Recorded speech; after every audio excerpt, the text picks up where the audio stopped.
phrase qui te permettra d'imposer ton respect lorsqu'un collègue te manque de respect devant tout le monde. Je suis coach dans le monde du travail. J'ai été harcelée pendant 2 ans. J'ai gagné mon procès. J'ai sorti un livre sur Amazon, justement, qui parle de mon harcèlement et qui vous donne des astuces. Donc, tu vas directement sur Amazon, tu tapes mon prénom qui est écrit directement sur mon TikTok, donc Nancy, N-A-N-2-S-I-E, et tu prends ton livre.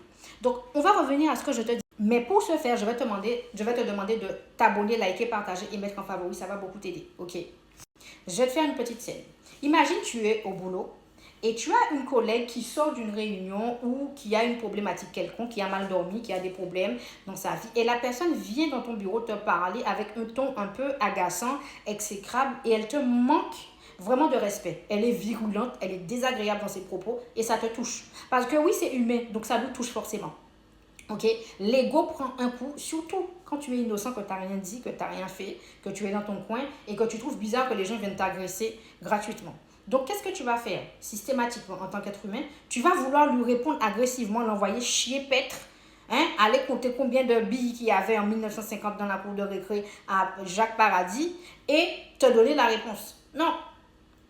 Parce que c'est ce que la personne attend, même si indirectement, elle est venue pour déverser sa haine sur toi. Mais en gros, la situation va se retourner contre toi. Parce que de victime, de personne qui n'a rien demandé, tu vas te faire passer pour celui qui fout la merde. Donc, de victime, tu passes à fouteur de merde.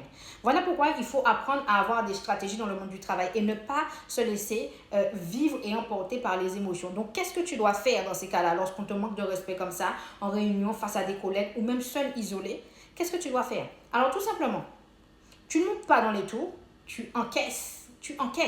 Mais avant de te donner la réponse, entre-temps, cette situation va te ronger si tu ne réponds pas tout de suite. Parce que c'est humain. Si tu ne réponds pas à la personne, tu ne lui fais pas comprendre qu'il y a un stop, oh, je ne suis pas ta camarade, et que tu n'y mets pas les formes, ça va partir en cacahuète. Mais ça va te ronger tout au long de la journée. Ok? Et tu vas te dire pourquoi j'ai pas dit ça, pourquoi j'ai pas dit ci. Et tu vas garder ça en toi. Et pendant des semaines, des jours, des mois, ça va te ronger, ça va accumuler.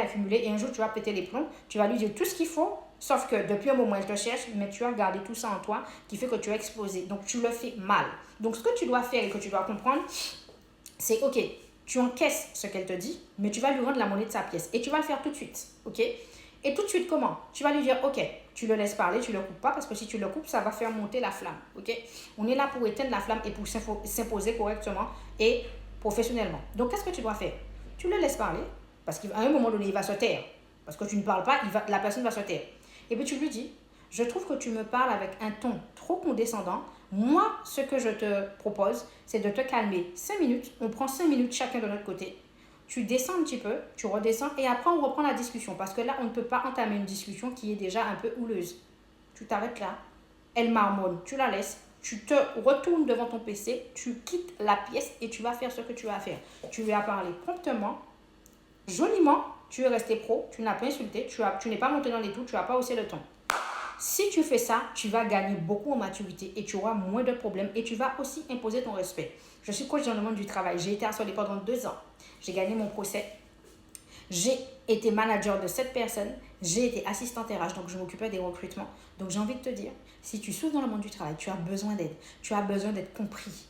Moi, je connais tes mots parce que je suis passée par là. On m'a humiliée, on a fait des cris de singe, on ne me disait pas bonjour, on ne me parlait pas, on m'a mis à l'écart. Ok? Et j'ai quand même gagné mon procès. Je sais de quoi tu parles, je sais ce que tu ressens. Donc, si tu as besoin d'aide, mets-moi un SOS en commentaire ou envoie-moi un SOS, un message privé, à toi de voir. Mais passe à l'action. Par contre, je travaille uniquement avec les personnes salariées, donc en CDI confirmé ou dans la fonction publique, et que tu aspires, tu as cette motivation de travailler sur toi pour te faire respecter, pour avoir ta zone de confort. Parce que même si c'est toxique dans le monde du travail, tu peux te faire ta place, avoir ta zone de confort, venir en paix et partir en paix. Ok, ça existe. Ok, et t'imposer, même à ta hiérarchie, tu peux t'imposer. Et ça s'apprend. J'attends ton SOS. L'action, c'est tout de suite, c'est pas demain. Ça fait combien de temps que tu es dans ce problème, que tu t'en sors pas? Plus tu attends, plus ça s'envenime et plus ta santé mentale prend un coup. Passe à l'action, envoie-moi un SOS et je saurai venir vers toi. Je te laisse abonner, liker, partager, mettre en favori.